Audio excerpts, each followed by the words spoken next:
Hello, it's Miss George. Today I am going to be reading Bear's First Christmas for our Read Aloud. It is written by Robert Kinnerick and illustrated by James Larmarquiche. I've never read this book before, but I've heard wonderful things about it, so we are going to be reading it today. Bear's First Christmas.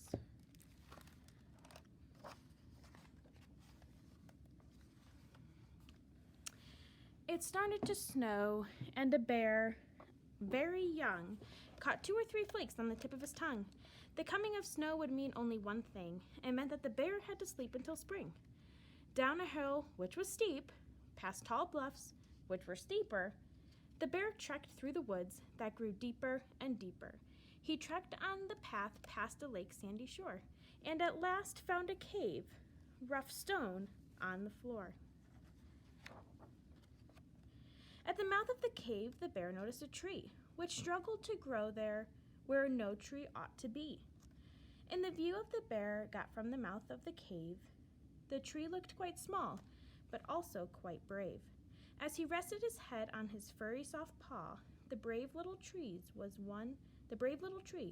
the last thing he saw.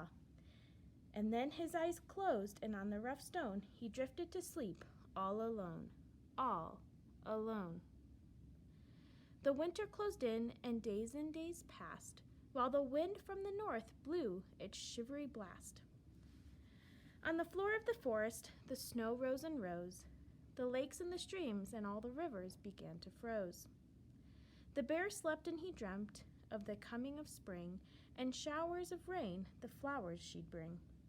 And the birds who'd return and who'd swoop through the skies, but a faraway sound made him open his eyes. He stepped from his cave where he looked toward a hill. The shadows he saw all remained very still. But the wings of the wind across the cold ground came the strains of a soft and mysterious sound. The bear followed the sun, but stayed very faint, and was lost by and by in the crow's harsh complaint.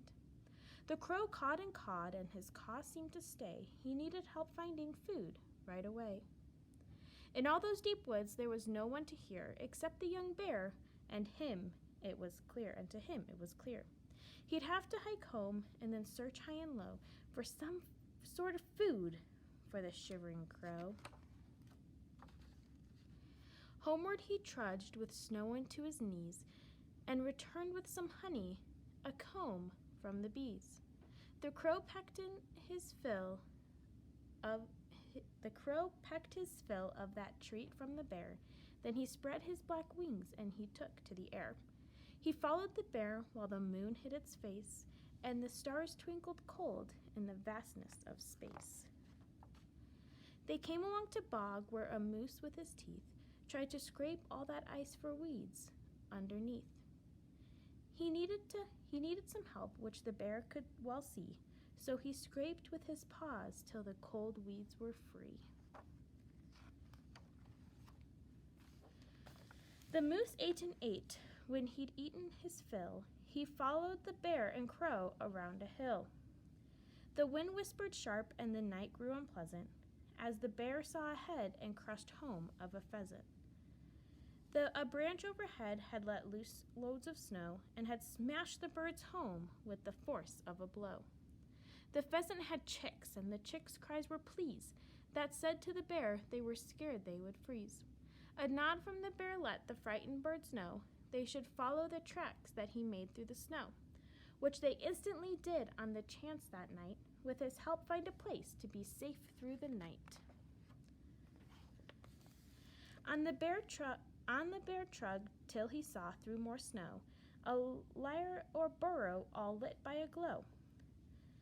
Icicles hung from its top short and bright. Its sides had a space that was open for light. And what's that from inside? What that wonderful sound? After all his trekking, its source has been found. He crept to the light without making a noise. In the glow of the light were 2 girls and 2 boys. Appealing from them came mysterious words, a sound to the bear like the music of birds. He stood and he stared, and his eyes grew more wide, for there was a wonderful glowing inside. aglow with warm ways, like the sun at its rise, a glow cast from faces, a glow cast from eyes, but a glow most of all from the wonderful tree, that the beasts out of doors were astonished to see. A tree dressed in lights, each shiny as dew. What the lights meant, though, no animal knew. The last of the sounds faded off in the night. The children inside were led slowly from sight. Out of doors the beasts stared as the last embers fell. They thought and they thought, but they still couldn't tell what the meaning could be of all the music, the lights, and the gladness inside on the darkest of nights. But a spark deep inside them gave off the same glow as they made their way back through the drifts of deep snow. The bear broke its trail and made it so wide, the moose who was giving the birds all a ride could quickly and easily follow along as the birds on his back sang an improvised song, which was only caw-caw and merely tweet-tweet, but it was shared, and by sharing grew more and more sweet. The bear showed the pheasants his well-hidden den to say that they could stay until spring came again, to which all the pheasants were quick to agree, though they and all the others all stared at the tree, at the crooked, the ragged, the struggling tree, at the tree that was glowing where no tree should be. For the moon in the sky had sent down a bright beam that touched the tree's branches and made them all gleam, almost as if, in the dark of the night, the tree had been graced by a magical light. There was room in the cave for the moose and the crow. They didn't trudge off through the dark and the snow. Into the cave the bear squeezed with each guest, and they all settled down to begin their long rest. They slept, and the tree shed its marvelous light, and through the freezing and long winter night, it continued to glow when the winter was gone and the earth had been touched by the warmth of the sun. And the bear in new treks knows the light never ends. It's the knowledge he shares with the wide roaming friends. For each friend, though he roams from others apart, carries with him, inside him, that glow in his heart. The end. That was a super cute story.